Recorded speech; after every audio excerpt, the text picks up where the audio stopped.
And now, NCBA's Cattlemen to Cattlemen with your host, Susie Ross. Hello, and thanks for joining us for this special edition of Cattlemen to Cattlemen. I'm Susie Ross. This week, we're taking a look at the controversial issue of eminent domain.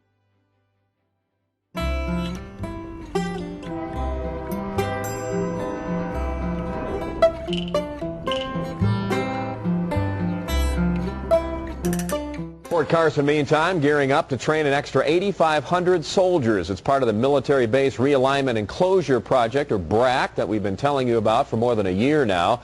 Making room for the extra troops took center stage tonight in Colorado Springs as more than 100 ranchers and their families showed up to tell the military, stay away from our land. The Army has a long history of blowing smoke, of lying and breaking treaties with native populations.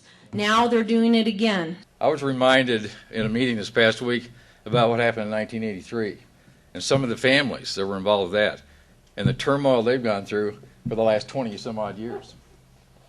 We don't want that to happen again. Where are the checks and balances? It seems very ironic to me that U.S. troops are in foreign countries fighting for democracy, but here in southern Colorado, we're losing our freedom. We will not... It shouldn't even have to be said. It should be understood that if we have a deed to our land, we shouldn't get it taken away by nobody. That happens in communist countries. It shouldn't happen in ours. I think it's wrong.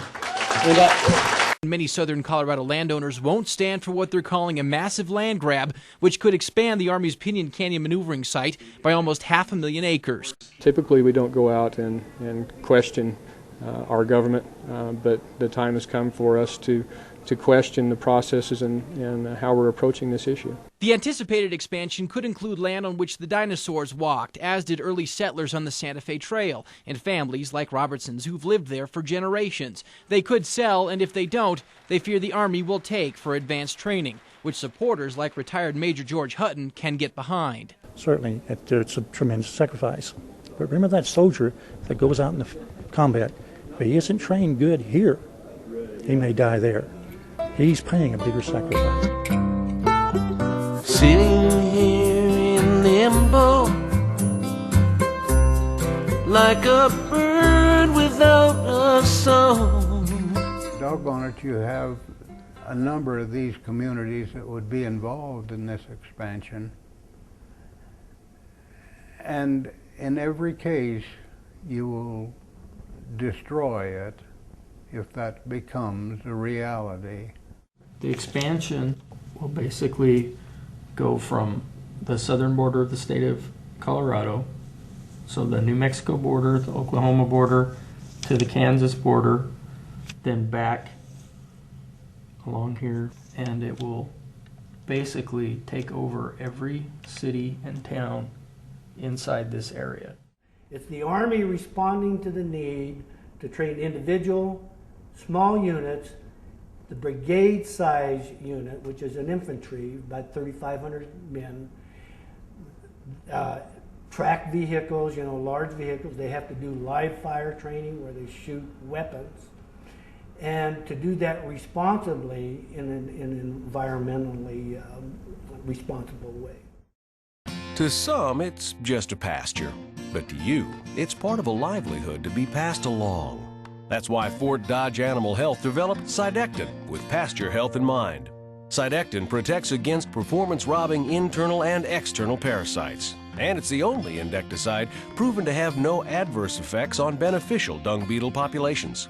Cydectin from Fort Dodge Animal Health, protecting your herd and your pasture, so they can both be passed along. I was just about to land on a fresh pile of manure when I was strangely attracted to this stuff on the wall. Quick Bait Spot Spray. That's good eating. Ooh, Quick Bait Fly Bait. I know it's gonna kill me, but I still love it. Quick Bait Fly Bait and Spot Spray make a lethal combination to lure flies into certain death. In 1874, an innovation changed the beef industry forever. It was called barbed wire. and it brought an end to open range grazing and began a whole new era of cattle management. Today there's another breakthrough innovation changing the beef industry. It's called Draxxin, and it's one more way Pfizer Animal Health is working with veterinarians and cattlemen to open up a whole new era in animal health. To learn more about Draxxin, talk to your veterinarian. Steve and Joy Wooten, and this is our family ranch. It's been in our family for 5 generations. This area is the Purgatory River, which is on the west side of our ranch. This particular formation that we're at is called Pomania Gap, and we've chosen to show you this side and share this site with you because it's one of the most beautiful overlooks on our property and in this area of the canyon. It also is within a quarter mile, our boundary is within a quarter mile of the Pinyon Canyon Maneuver Site, where the Army in Fort Carson has stated this year that they want to expand from the 230,000 acres they currently own to at least 418,000 additional acres, if not up to over 1 million acres. Willard Loudon lives in the tiny town of Branson, and at 81 isn't able to help out much on the family ranch anymore. Parkinson's kind of knocked the wind out of me as far as working on a ranch. So I've been doing things that I enjoy, namely quite a bit of artwork. I don't like to use the term art. I let somebody else make that judgment, but I'm a picture maker anyway. But he's fighting the expansion with everything he's got. He remembers well when Fort Carson created the existing Pinyon Canyon Maneuver Site in the 1980s by both buying from willing sellers and using eminent domain. Willard says he and a handful of others from the area went back to Washington to testify before a congressional committee. They got 5 minutes each to speak their piece, and then several of them found themselves the subjects of IRS audits for a few years afterwards. We went to Washington and we met before the Military Affairs Committee. They told us we had 5 minutes. And I said, that's a little difficult to express a lifetime of concern in 5 minutes' time. But so be it. We made our point, made our comment. Then we went to the Library of Congress and we looked up the records of these committees on military installations, and we found that during the previous, I think it was 15 years, only twice had these committees ever said no to the Army. It was just almost a rubber stamp. Willard says the acquisition of the original Pinyon Canyon Maneuver Site, about half the size of what Fort Carson says it wants now, stirred up bad blood that 20 years later still hasn't cooled. Well, practically everybody didn't want to sell and had to have the land taken away from them by eminent domain. Well, my name is Kenny German, and this is my wife, Maria. And I'm a part of 2 families that owned the ranch, and it was a part of the original taking, where most of the cantonment area is placed today used to be our land. And what we're going through today is pretty much the same as the last time. The government has lied repeatedly or told half-truth to us. It's going exactly the same way. They will, if they're allowed to continue on, they will come in and condemn the land. And they may very well make it harder on the people that are putting up a fight. But my dad had a stroke right at the end and was flat on his back the rest of his life. So all that he worked for meant nothing. My dad, my uncle would have tore up that check they got for that land in an instant if they could have got their land back. They're the ones, and there are many others like them around here, that moved into this area in the early 1900s with nothing and built their ranches up, paid their taxes, and minded their business. And they don't deserve to be treated like this now.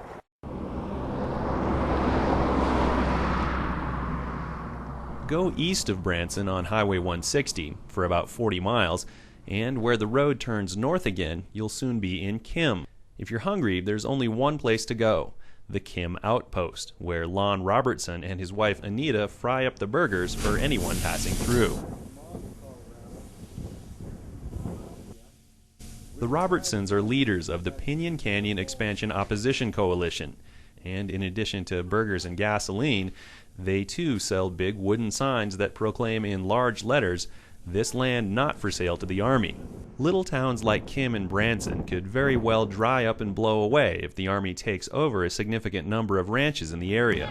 Robertson worries about losing not just the Kim store, but his family's ranch, some 10 miles to the west. If they take anything at all, it'll be a big enough hit that it'll probably cause a severe loss of business. So ultimately, they might not actually take the building, but we'd probably lose enough business that we'd probably have to look elsewhere or do something else. Our ranch, on the other hand, is in the area of interest. It sits 16 miles west.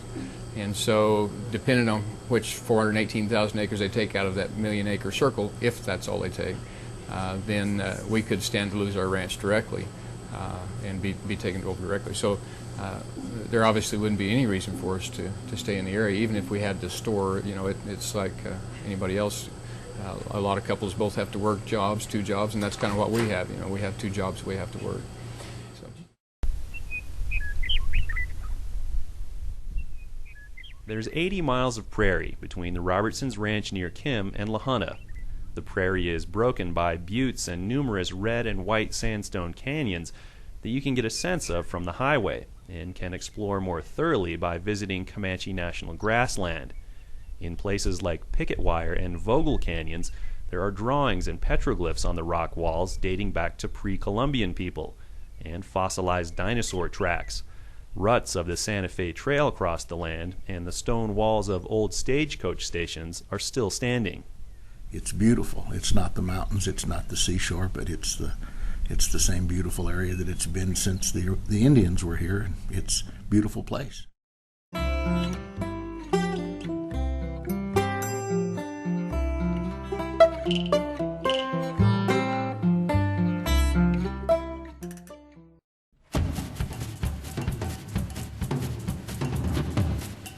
From fresh tomatoes to potatoes and chicken to beef, we're as picky about our quality ingredients as you are.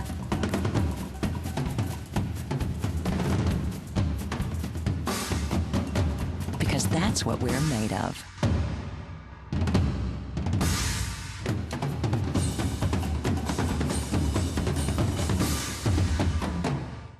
Purina's wind and rain minerals are research tested and field proven to provide balanced mineral nutrition essential for cattle health, growth, and reproduction.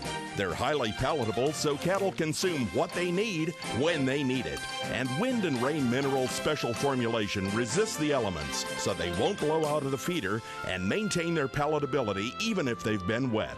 Wind and rain cattle minerals from Purina Mills, building better cattle. There's no question that there are willing sellers.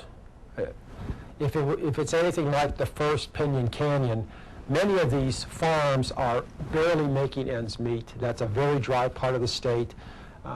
It's over-ranched. If you go down there and look at where Pinyon Canyon is now and how the the Army has taken care of it, it looks lush in comparison to the land around it, which has been basically over-ranched, over-farmed. So that part of the state is, in some cases, just getting by.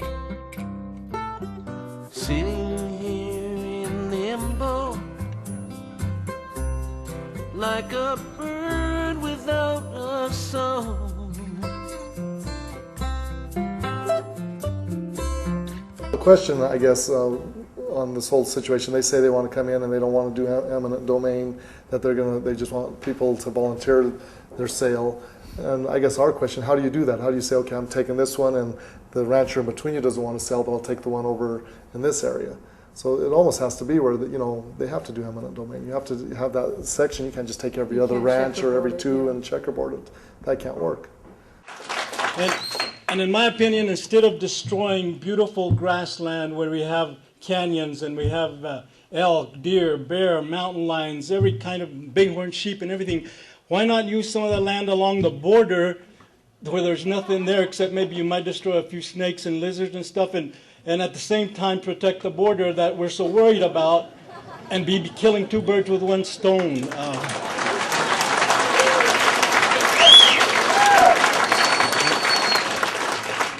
Thank you. And I have not heard, I'm also a landowner, by the way, and I have not heard one person saying they want to sell. So wherever some of these people are coming from, I have not heard from. I think the biggest problem that we're having, though, is that the Army is not being forthcoming. You know, we see these maps, we hear that they're going to do this.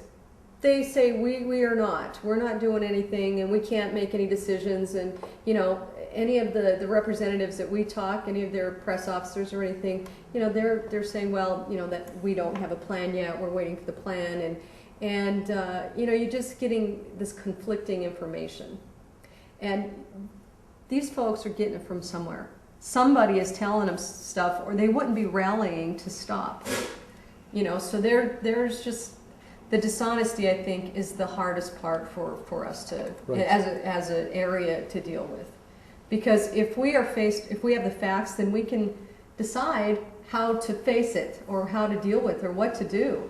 But when you don't know, that's the problem. And don't keep changing the rules in midstream. Right. You know, and I think that's what we're faced with now. Just because there is a proposed action doesn't mean there's ever going to be implementation of any action. Sitting here in limbo, but I know it won't be long.